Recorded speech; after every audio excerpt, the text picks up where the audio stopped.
Welcome to the What's Important Now broadcast. In America today, we are witnessing a cultural shift. This is the show devoted to the battle for the soul of our country. Join our host, Tom Sears, as he explains the issues of our day and join the fight to bring values and morality back. Let's join Tom now as he shares what's important now.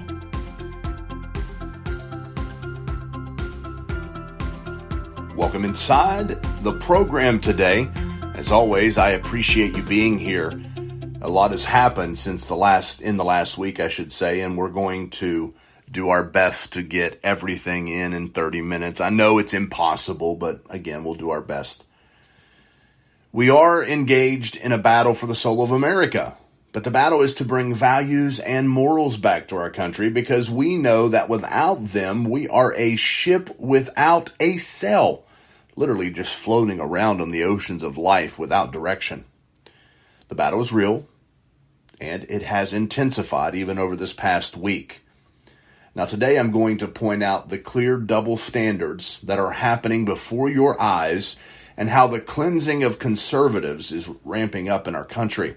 And we're going to take a look at real news from a rational and logical perspective to provide you with the best coverage in a truthful way.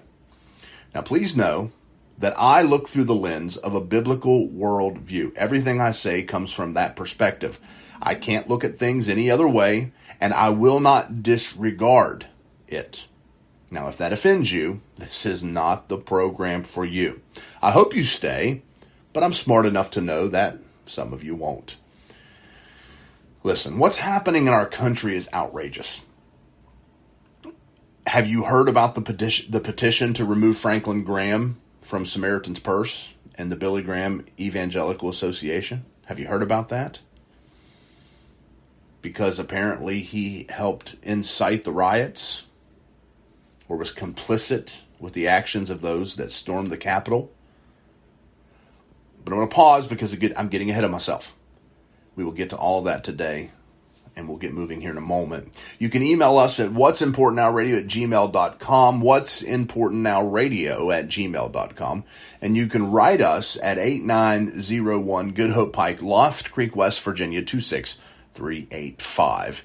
And I had someone ask about supporting the program financially, and trust me, I'm horrible at this. I know that.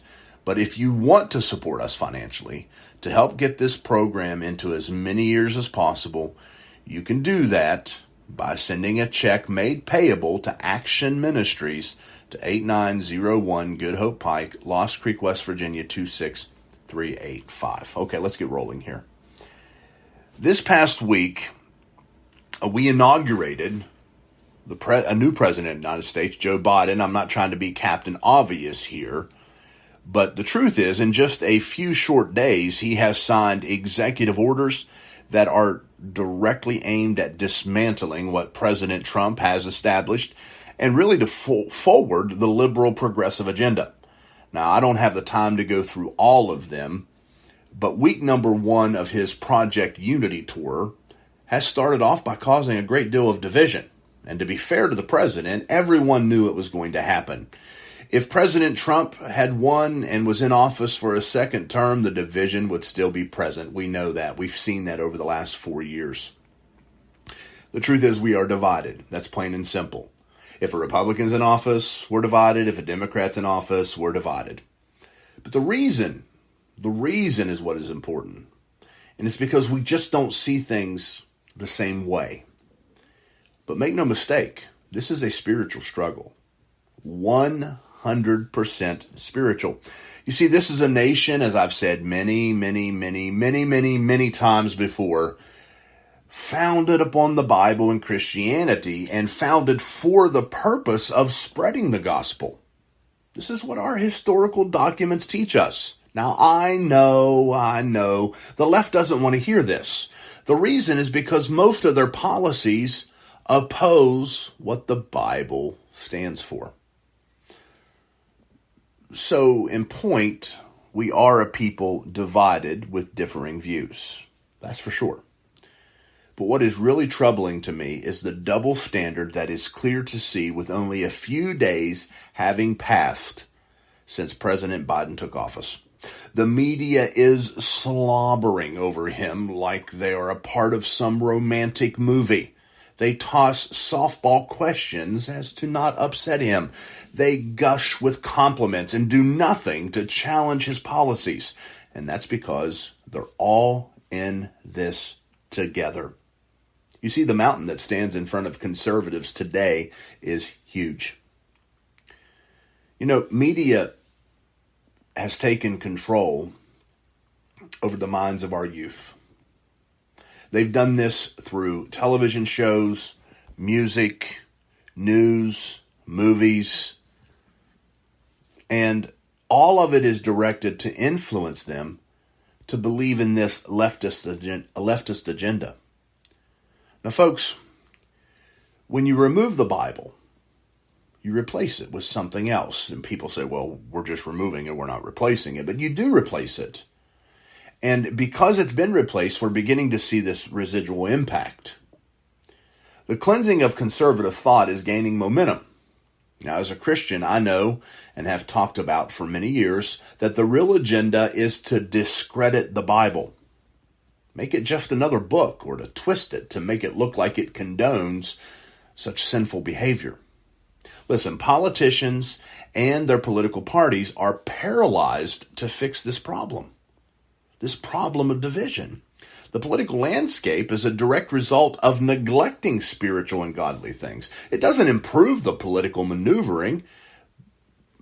It doesn't improve with political maneuvering. It doesn't improve anything. Nothing improves unless it's with repentance and turning from wickedness. Now, I know I'm just a guy from the hills of West Virginia, but I still believe that in the beginning, God created male and female. I believe the Bible when it says that God hates the shedding of innocent blood. And I believe the Bible when it tells us that a nation is blessed when there's godly leadership. I believe Deuteronomy chapter 28 when it teaches us that there is blessing and cursing, and that what we receive is directly attached or related to what we believe and then put into practice. Ladies and gentlemen, there's a cleansing going on in this country. It's real, and it has big-time players. The double standard is real as well. Did you see that Amazon offered to help the Biden administration distribute vaccinations on day one of the Biden presidency? Now, did Jeff Bezos wake up on January 20th and realize that Amazon runs the largest distribution company in the entire world and that they could help? I mean, did the light bulb just come on? Listen, and this is me being very, very, I guess, straightforward. If you believe that he just had that idea on January 20th, then you, my friend, have need of more help than I could ever give. And I'm saying that very nicely. So if he didn't just wake up on the 20th and realize he could offer help, what's the alternative thought? Well, it's obvious, isn't it? Amazon did not want to help Donald Trump because that would make Donald Trump successful. And there it is. The answer to the million-dollar question. If Amazon offers to help Trump, then the vaccines are distributed faster, and thus he is more successful. But wait a minute. Wouldn't withholding vaccination support from Donald Trump mean that people could die? Ding, ding. We have a winner. Absolutely. And people did die. But wait, aren't the leftists and the liberals the party of compassion? Seriously. You mean the same party that believes abortions are okay up until birth, and some even believe after the birth of the child? You mean the same group whose president just lifted restrictions on funding that provides help to nations around the world to fund abortions? But they champion life. But then they turn around and withhold help until they get what they want. People's lives are like chess pieces on a board, pawns for their selfish political purposes. Compassionate? Nah. In search of power? Absolutely. And what about these riots? Not a single word. Sure, things were bad at the Capitol, and I believe those involved should be prosecuted to the fullest extent of the law, hands down. But where are my liberal friends saying the same thing about what is happening now and what happened this past summer? Where is the media coverage? Where is the condemnation coming from the White House? The answer? Nowhere to be found. Let's focus our attention on removing a president who has already been removed.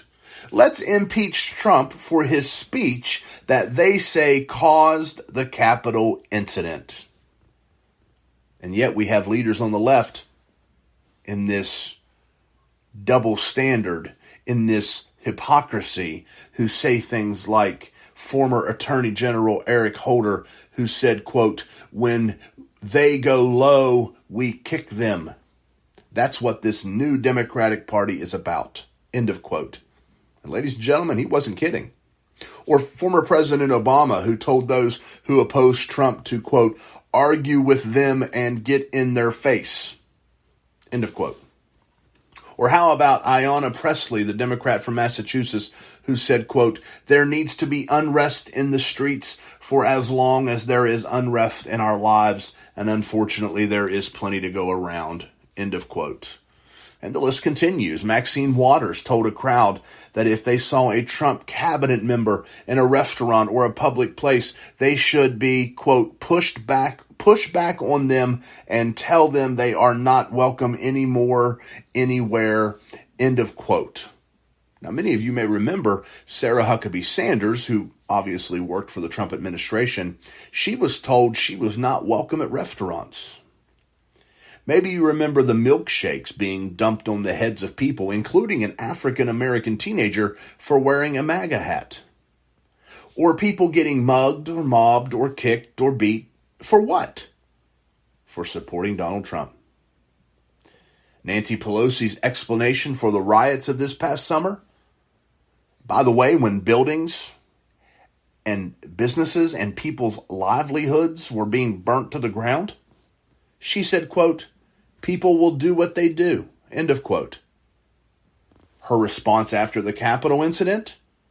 Impeach Trump and cleanse the world of all conservatives. And then you have our now Vice President, Kamala Harris, who encouraged contributions to bail violent rioters out of jail after they broke the law this past summer. Nah. No double standard here. There's no cleansing of conservatives or conservative thought. The question is, why are conservatives so hated? Because many of them are the last ones standing up for biblical values, standing up for what this country was founded upon. If they are out of the way, well, then Nancy Pelosi's doctrine goes into full effect. You know, the one that says people will do what they do. And the truth is, they will be doing it with reckless abandon and without restriction. Is that the America you want? Well, want it or not, that's what we're getting. But shh, we can't talk like this, can we? Someone may hear us. And if they hear us, well, we're inciting insurrection. If you don't believe me, just ask Franklin Graham. According to Christian News Now, the group called Faithful America, who says they are the largest online community of Christians putting faith into action for social justice, posted an online petition on Friday, January 15th, calling for the firing of Franklin Graham from the organization's Samaritan's Purse and the Billy Graham Association. The petition was addressed to directors of these organizations and called on the directors to either fire Graham or step down themselves. They said, quote, "as long as Samaritan's Purse and the Billy Graham Evangelistic Association stand by Franklin Graham, it must be said that these once vaunted organizations have forgotten their original Christian missions, abandoned the gospel of Jesus Christ, and are complicit in the spread of dishonest, discredited election conspiracy theories and the deadly, unpatriotic white nationalist terrorism at the U.S. Capitol incited by those lies, end of quote. The petition's initial goal was 20,000 signatures, but the organizers raised it to 25,000, and it currently has 24,000 signatures.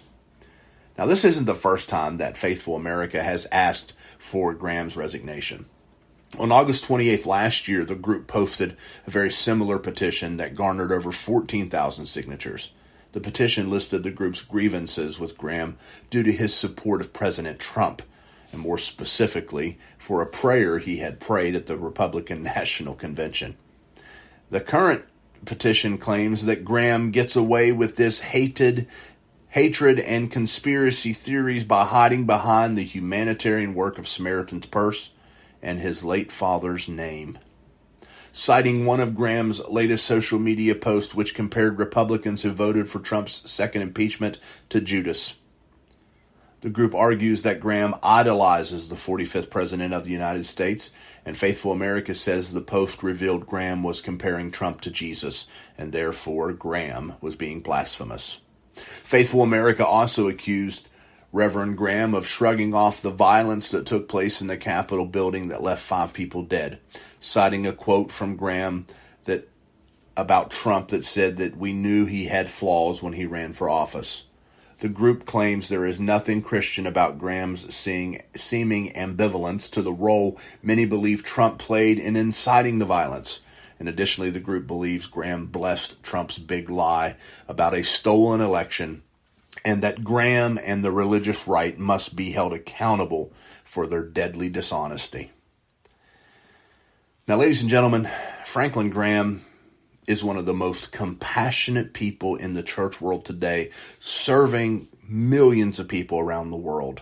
This is absolutely ridiculous. But did you notice that they want the religious right held accountable? I guess throw me in that group. But it's just another example of hypocrisy and double standards and the sanitizing of conservative thought. And this agenda is supported by politicians in Congress that claim to be Christian. Did you know that 88% of the 117th Congress actually claim to be Christian? It's true. In a recent report titled Faith on the Hill, Pew Research Center states that 468 out of 531 members of the United States' new 117th Congress describe themselves as Christian. The data collected from the CQ roll call explains in that report that nearly 9 in 10 members of Congress identify as Christian, which is 88%, compared with 2/3 of the general public, or 65%. Congress is both more heavily Protestant, 55% versus 43%, and more heavily Catholic, 30% to 20%, than the U.S. adult population overall. When the report was published, 2 Senate and 2 House seats were still vacant. Now, 294 of the 468 that identify as Christian specifically claim to be Protestant, which includes various denominations, including Baptist, Methodist, Lutheran, Pentecostal, Reformed, and others. But in addition to the Protestants, there are 158 Catholic members, 9 Mormons, and 7 Orthodox Christians. Now, according to the report, 207 Democrats from the House and Senate identify as either Protestant or Catholic. Nearly 200 Republicans in the House alone identify this way. The report states that over 99% of Republicans in Congress identify as Christian. Now, if you read between the lines, you're actually going to see some very troubling information here. First, 65% of the American population, according to this research, is considered Christian. Now, this points to a rapid decline of Christianity in America, and I have done programs on that before. Now, remember, just a few moments ago, I said our problem can't be fixed by political maneuvering. It can only be fixed by revival. The truth is, we need another great awakening.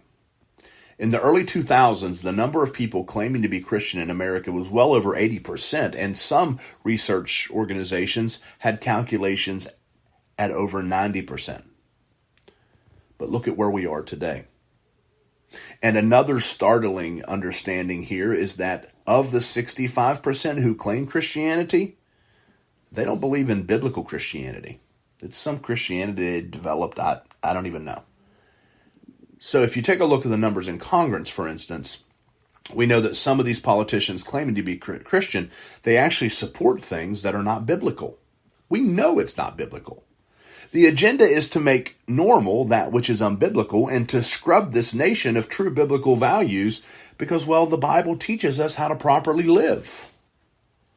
Now, this past week, Joe Biden's press secretary was asked about his view of abortion, and there was no direct answer given. Rather, it was just a bunch of diversion that started out talking about how he was a strong Catholic who attended church and had actually attended church that very day. Really? I remember being taught that just because you're in a garage doesn't make you a car. I'm just saying. Going to church doesn't make you a Christian. Christians take on the heart of Christ, and his heart does not condone abortion. If you don't believe me, read the Bible. But wait a minute, I guess we can't do that, can we? It's flawed and outdated and irrelevant for today. We should just let our own conscience be our God. Well, how's that working out? Oh, and by the way, back to the report that I was just referencing.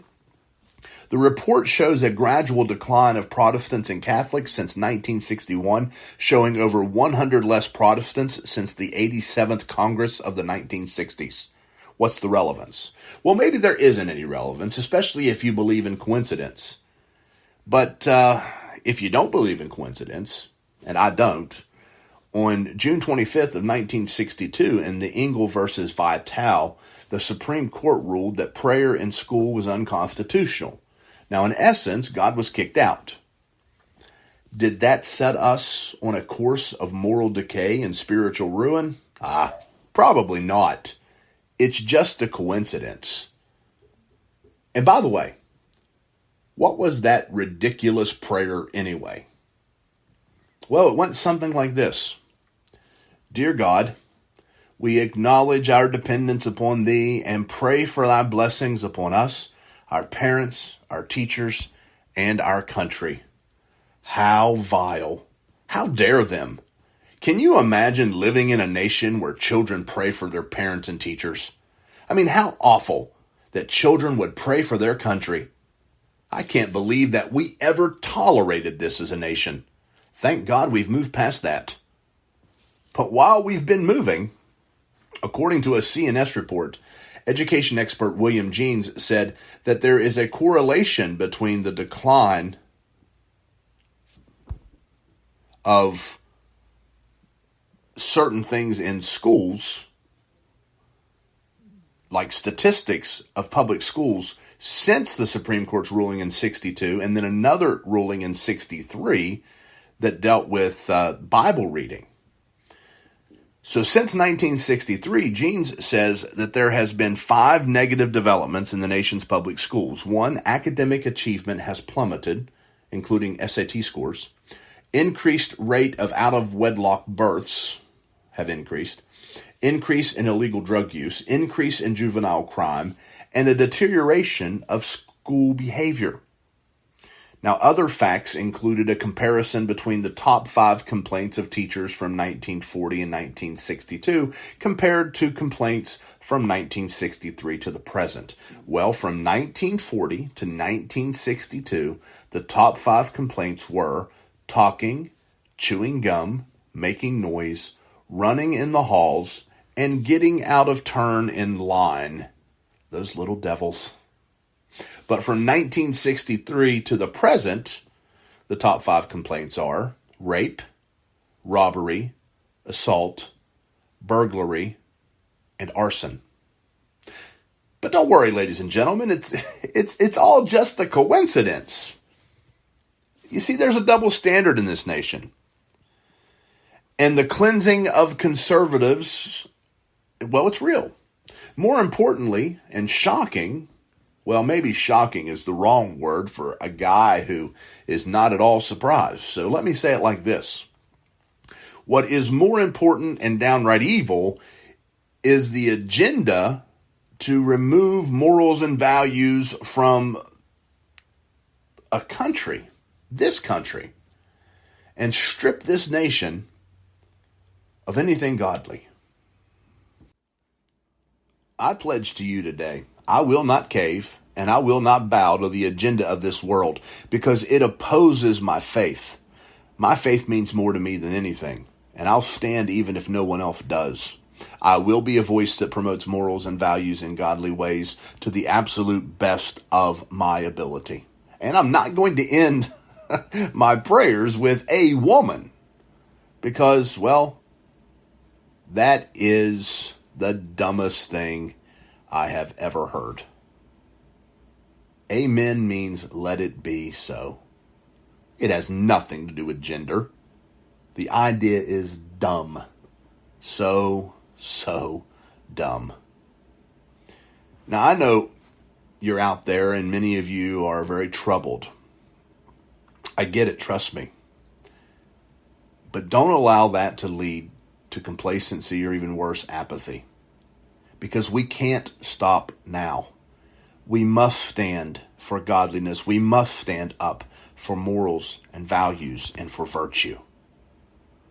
That is why I was cautioning everyone about their lifting up of Donald Trump. Now listen, he did great things, but he's not God. God should be lifted up and man should be prayed for. We are all so flawed and we're all in tremendous need of a Savior. And that answer is Jesus, and He is the only answer.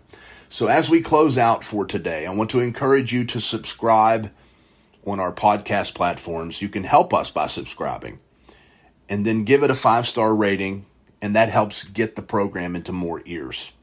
Also, another very good reason to subscribe is because if you listen on FM radio and do not subscribe, you are missing out. I say that because in the last 2 weeks, I put out at least 7 various commentaries or news items that went out to the podcast platforms. And so when you subscribe on the podcast platforms, Apple, Google, etc., you're kept up to date with our program. You again find us on Apple Podcast, or you can find us on one of the many podcast platforms, including Podpoint, Spreaker, Spotify, Anchor, and so many more. Literally, there are so many I just can't list them. Listen, we believe in this battle, and I hope you do as well. I'm not a perfect guy, and this is not the perfect program, but our heart is to see America walking in the midst of another great awakening. Would you help us? Primarily, would you pray for us? Write us, let us know your thoughts, or share a story or a news article with us. Share our podcast. If you can support us financially, please do that, because we're battling for the soul of America, and I hope you will join us. Our email address is what'simportantnowradio@gmail.com, what'simportantnowradio@gmail.com. Our mailing address is 8901 Good Hope Pike, Lost Creek, West Virginia, 26385. And if you would like to support our program financially, you can make a check payable to Action Ministries and mail it to 8901 Good Hope Pike, Lost Creek, West Virginia, 26385. Well, ladies and gentlemen, that'll do it for us today. We're out of time. As always, I just want to encourage you to fight the good fight of faith, contend for the faith. There is a cause, it does matter, and it is important now. We cannot give up. Our children are depending upon us. Our families are depending upon us. Our nation, well, it's depending upon us. Pray for me, and I will be praying for you, the listeners of the What's Important Now program. God bless you, and may He keep you. I'm Tom Sears, and this has been What's Important Now. Take care.